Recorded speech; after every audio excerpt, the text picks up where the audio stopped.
à dire, j'ai vraiment des choses à dire. Je crois que le temps est arrivé, c'est vraiment le temps de Dieu. Dieu est un Dieu des saisons. Vous savez, il y a un frère que j'apprécie beaucoup, j'ai suivi sa chanson, je l'écoute souvent, le frère Bali Bambi qui parle des Chikondo qui veut dire la saison. Dieu est un Dieu des temps et des circonstances.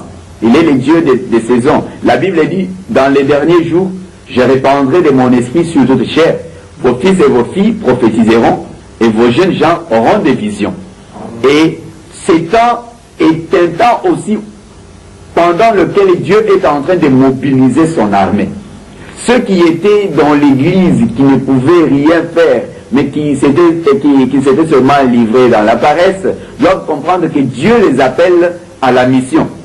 Et d'autres peut-être qui avaient mis des limites à la vocation que Dieu leur a adressée, doivent comprendre que c'est le moment maintenant de sortir de leurs limites, de sortir de leurs chaînes pour aller vers les nations. Vous savez, nous avons publié, nous avons distribué ces brochures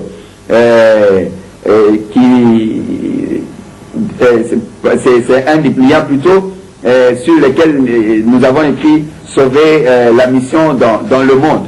Vous savez que la mission est en péril dans le monde. Je crois que les gens peuvent entrer en possession de cela à travers les différents contacts, ou bien si vous allez sur notre site internet, vous pouvez lire le contenu de ces dépliants.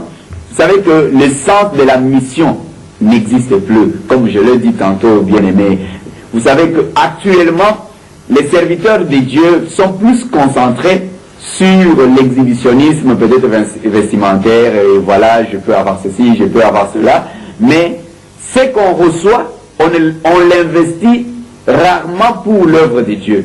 On ne s'intéresse pas à aller vers les extrémités de la terre, mais on a une vision limitée.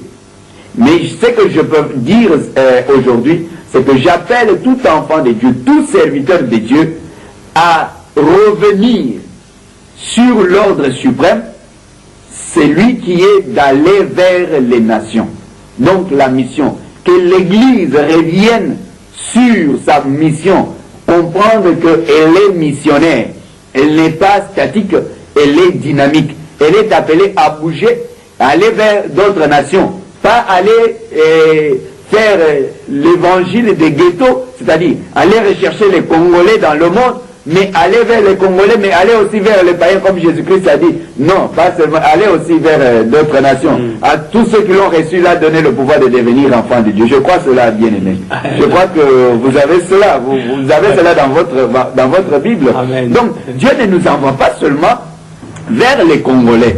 Dieu nous envoie vers les autres peuples. Et ça, c'est quelque chose que nous devons encourager dans la mission, mais qui n'est pas encore dans le chef des leaders congolais. La plupart de ceux qui se sont retrouvés comme serviteurs à l'extérieur n'ont pas été envoyés, mais ils ont été voyageurs, et en étant voyageurs, ils ont installé les ministères, et l'Église a demandé, bon, comme ça vous pouvez continuer. Mais ce que nous demandons, dans les milieux difficiles, où l'évangile n'est pas encore allé s'intéresser, comprendre comment est-ce que nous pouvons nous intégrer dans la mission. Parce que la difficulté qu'il y a, c'est peut-être la peur de l'intégration. Beaucoup par rapport à la mission que Dieu nous a donnée, c'est que l'Église commence à penser sur la mission. Je sais qu'il y a la mission que nous devons effectuer dans notre pays, mais nous devons penser à la mission à l'extérieur. Pas seulement en Angleterre, pas seulement en France, mais dans les milieux difficiles où l'évangile n'est pas encore allé s'intéresser, comprendre comment est-ce que nous pouvons nous intégrer dans la mission. Parce que la difficulté qu'il y a, c'est peut-être la peur de l'intégration. Beaucoup de gens ont un problème d'intégration. Nous nous sentons mieux seulement quand nous sommes parmi les Congolais, mais nous avons la difficulté de nous sentir mieux chez autrui. C'est ça, un bon missionnaire doit faire cet effort d'aller vers toutes les autres nations. Parce que notre patrie, ce n'est pas ici sur la terre. Nous sommes membres du royaume des cieux. Merci, pasteur. Qui sont appelés à effectuer la mission? Ce sont les pasteurs, le diacre, les anciens, ou c'est donné à tout le peuple?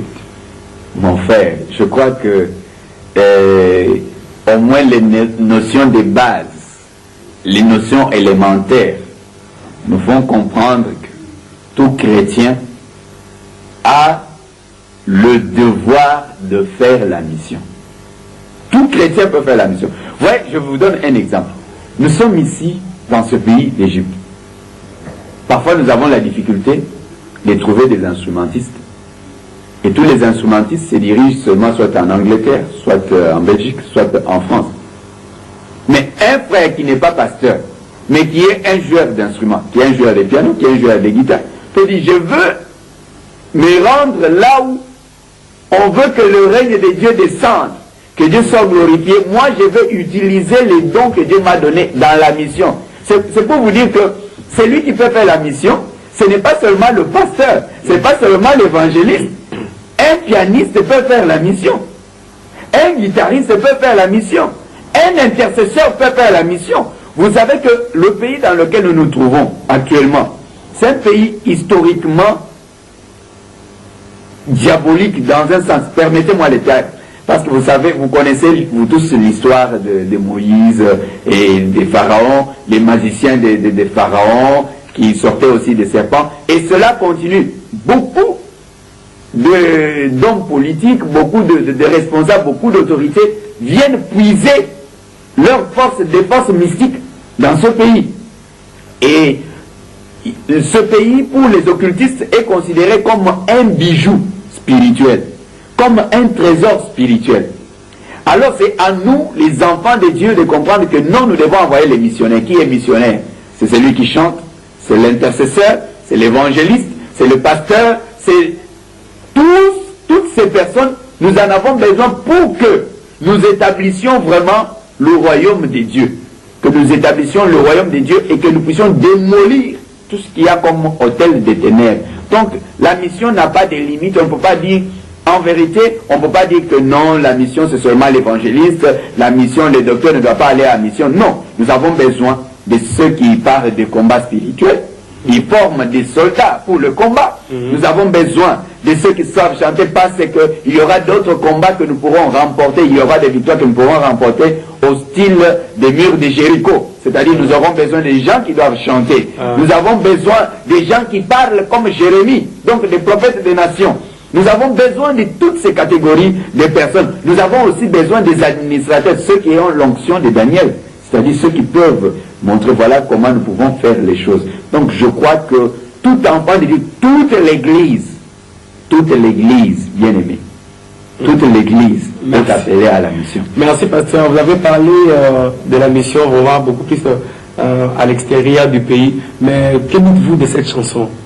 Basali mosuswe, balingise mikili ya poto, et pourtant nambandaka e, milimwezo okufae, ayolele.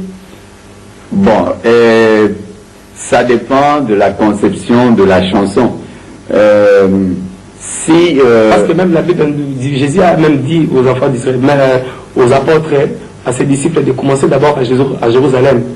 Mon frère, j'ai ma femme aujourd'hui ici. J'ai des enfants ici. Un enfant qui est né ici. Où se trouve son Jérusalem? C'est ici où il est né. Je ne veux pas dire à mon enfant, rentre d'abord au Congo, va commencer la mission au Congo. Ça dépend. Et puis il faut savoir que ce n'est pas tout le monde, ce ne sont pas tous les disciples de Jésus qui ont commencé la mission à Jérusalem, qui ont commencé leur ministère proprement dit à Jérusalem. Je prends le cas de Philippe. Philippe a commencé réellement à s'exprimer, non pas à Jérusalem, mais après la persécution. Lorsque les gens se sont dispersés, là où il est allé se retrouver, là il a commencé l'évangélisation. Donc on ne peut pas dire que obligatoirement il faut commencer au Congo pour aller à l'extérieur. Non, ça c'est une mauvaise conception. Et dire que les gens cherchent seulement l'Europe, je crois que je ne peux pas juger, mais je crois que l'Europe a aussi besoin des serviteurs. Nous devons aller évangéliser l'Europe. Mais quand serviteur veut aller en Europe parce